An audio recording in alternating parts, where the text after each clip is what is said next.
Welcome to TBL Scope. I'm Ryan Glassspiegel. That is Kyle Koster. Today, we're going to be talking about everybody's favorite topic, Super Bowl ratings. This year they were at about 102 million, including all platforms, including Fox Deportes, and streaming. It was up about 1% from last year. Kyle, this has dramatically impacted your life. Tell us why.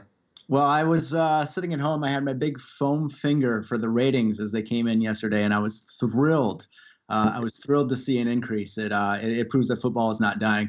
No, I think that the Super Bowl is kind of like, we talk about things being recession proof, and the Super Bowl is kind of recession proof when it comes to what people are going to watch on television. There's so many options these days, but this is kind of like the one constant that you have to watch. Look, it's the crown jewel of programming live, something you have to watch. Not only do you have to watch for the sports, you have to watch for the commercials. So it's like they're going to have a captive audience. And as much as people's viewing habits change in other arenas, you watch the Super Bowl live on Sunday. What were your big impressions? So my big impression was that it was up after 4 consecutive years of being down.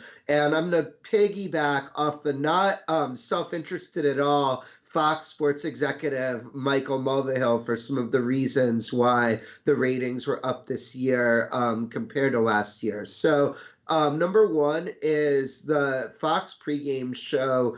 Look, say what you want about any of it and like Rob Riggle, etc., but the Fox pregame show historically does the best ratings. Terry Bradshaw in specific, I think, is as big of an individual difference maker in sports studio shows this side of Charles Barkley as exists. And so that more people watch the Fox pregame show than watch the CBS show. That's one. Number two, they started the game 9 minutes later this year, so people are filtering in. And the way that the rating is calculated is its average minute audience. And so when you start a game later and more people are watching at the beginning, it means as long as they don't tail off, that more people are going to watch it. And then finally, this game was just a more exciting game than last year's Super Bowl. I mean, you've got Patrick Mahomes erasing a 10-point deficit, whereas last year it was kind of like a 13-3 snoozer. And so you add that together and you get a slight increase, even though the trends were signaling that the Super Bowl would be going down a little bit for perpetuity.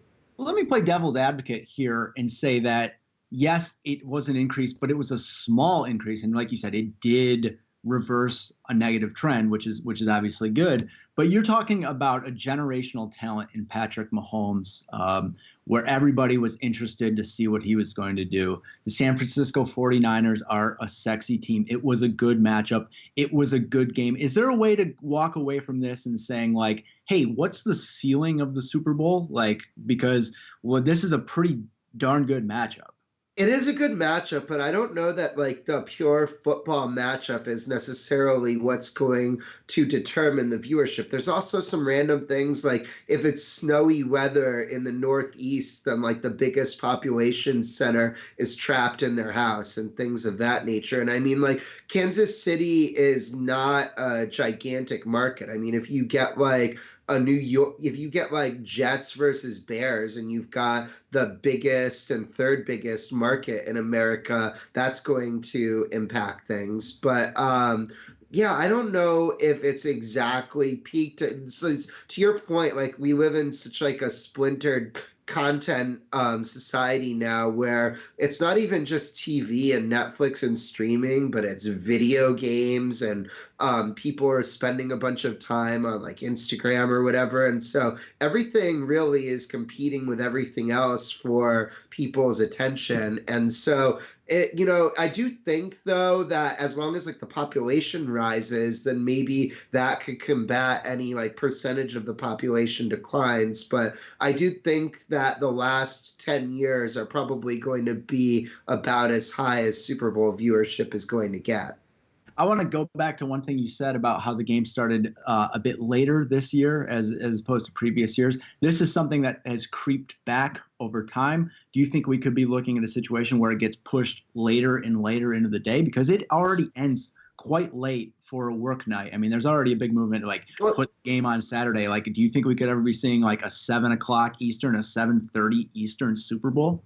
yeah, it's possible. I mean, so with this new CBA, they're going to be pushing it to a 17 game season. You add 1 week, and so if you add a game and then add a bye, then we get to having the Super Bowl on the day before President's Day. And look, does everybody get President's Day off? No, but schools do. They could maybe, I don't even know if the stock market's closed for President's Day or not, but if you have the Super Bowl Sunday on the day before President's Day, then yes, I do think that you can start seeing it get as late as a 7 Eastern kickoff. I mean, you say it ends really late, but it ends before a Sunday night football game or a Monday night football game does. So, I mean, like the football audience is used to games being that late.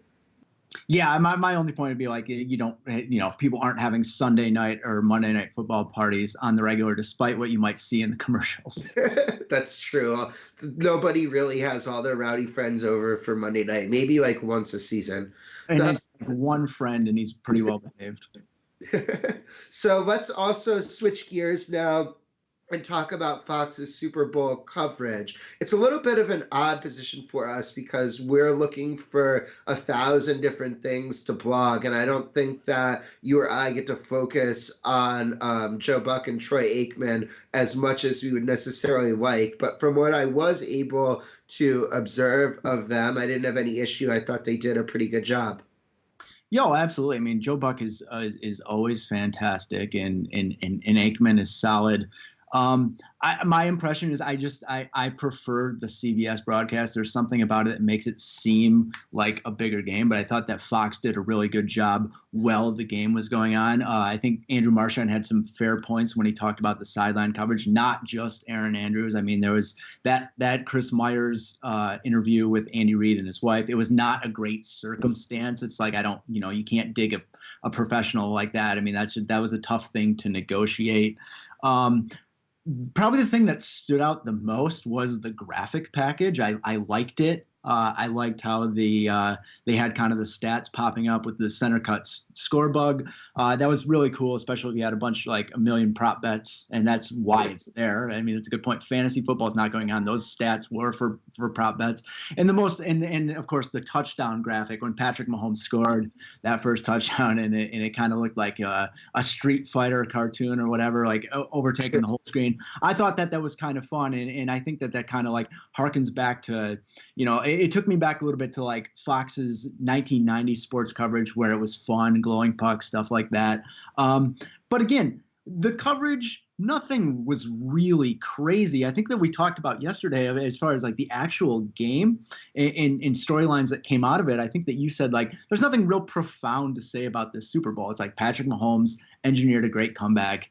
The Chiefs might be a dynasty. He's fantastic, but it was just one of those things where it's like nothing was like there was not this one. Yeah, people get on Kyle Shanahan, but meanwhile, if Jimmy Garoppolo hits a wide open, Emmanuel's not wide open, but open by a step, which is kind of wide open by NFL standards. If he hits him, then we're having a whole nother conversation. I mean, maybe Mahomes would have had time to come back, and I think he might have, but even if he did, if the 49ers score there and then the defense lets up, nobody is kind of holding the win probability over Kyle Shanahan's head. So no, my point just being there's nothing particular about this broadcast that was like, oh, did you see that? I'll even give Chris Myers and Aaron Andrews a break because like the Super Bowl when it ends, just people are just descending on the field and there's hordes of them. I mean, Dan Patrick, who is probably as talented of a sports broadcaster as there's been over the last 30 years. I mean, maybe you could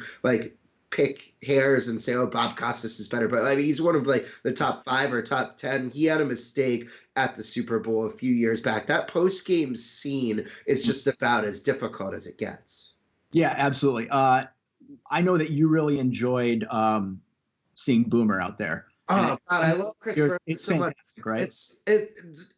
Seeing Chris Berman do the highlights of the Super Bowl and seeing it was Travis Kelce come in and do the Boomer voice with him. But I'm I just am always going to think that they pushed out Boomer and TJ too early from ESPN. I don't like that that was, that the Fox people always talk about Twitter like it's a singular thing, but and that it like corrupts society. But I actually do think that the people running ESPN at the time got too corrupted by some Twitter backlash when Chris Berman is actually enormously popular. Okay, let me ask you this. Is this a case of the small dose syndrome where because it's the scarcity of it, it really makes them great? Or are you going to stay? Would you be? Well, it is, but I mean, I watched it. I watched NFL Primetime a few times this year. Like they were on ESPN Plus, so it wasn't that I had no access to them. I would watch it every week if it were on ESPN opposite Football Night in America. No disrespect to like Mike Tirico or Rodney Harrison or Tony Dungy. I just love me some Berman, and so I do think the scarcity plays into it a little bit, but it isn't just that. Yeah, maybe we can end on this too. I think that when you talk about how the media as a whole approached this NFL season, the thing that'll stand out to me is, I mean, it seemed pretty clean. Like there wasn't a ton of controversy. Like the anthem stuff is in the past. The Kaepernick stuff largely. Well, we had the Kaepernick workout this season. But yes, it was like a 3-day news cycle. Exactly, but that's kind of the point. Like it cropped up and then it was gone. You didn't hear anything more from it. He's not back in the league. I guess it was like we would all agree that it was a good year for the NFL, and it was kind of like it kind of got back to basics in a lot of ways, at least from my perception. You reminded me of the thing in sports that I want to know the answer to the most, and that is, what did Jerry Jones and Robert Kraft do in private to get Donald Trump to stop talking about the NFL? Because it was a big winning issue for him, and he said so himself. Like,